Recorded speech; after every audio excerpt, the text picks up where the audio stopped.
טוב, מה העניינים חברים? אני נמצא בבנק הפועלים בסניף אורן בבאר שבע, וקצת עצבן אותי פה מצב אחיד, ויש פה תשובות שלא מקובלות מבחינתי.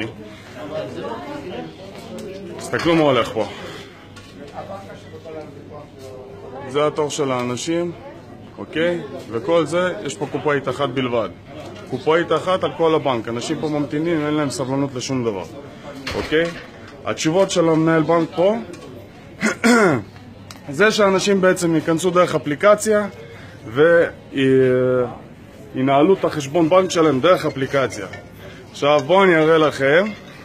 הוא במקרה פשוט לא ידע על מי הוא נפל. אז הנה אישה בת 80 פלוס שצריכה להיכנס דרך אפליקציה לטלפון ולחכות את כל התור הזה. למה? כי יש פה קופאית אחת בלבד. 1, 2, 3, 4 מקומות ישיבה. אז בואו תגידו לי על מה אנחנו משלמים ואם זה הגיוני, אוקיי? מעבר לזה, כל השאר האנשים פה מבוגרים. התשובות שאנחנו מקבלים, תשתמשו באפליקציות, כי זאת הדרך היחידה, אין כוח אדם, חוסכים בכסף. חבר'ה, אני נמצא בבנק הפועלים.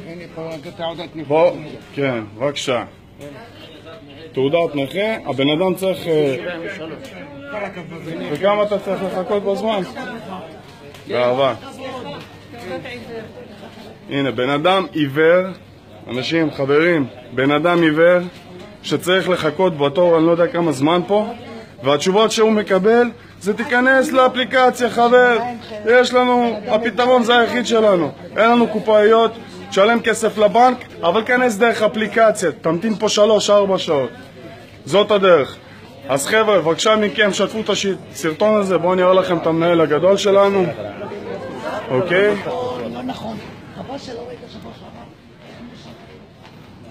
זה אדון מנהל שלנו.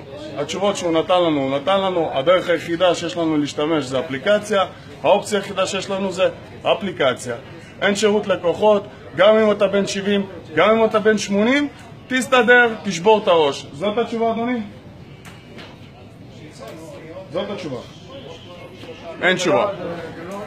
אז זה על מה שאנחנו משלמים כסף, חברים. בנקים, סלולר, כל דבר. אבל אנחנו כרגע נמצאים בבנק הפועלים בבאר שבע, במרכז אורן.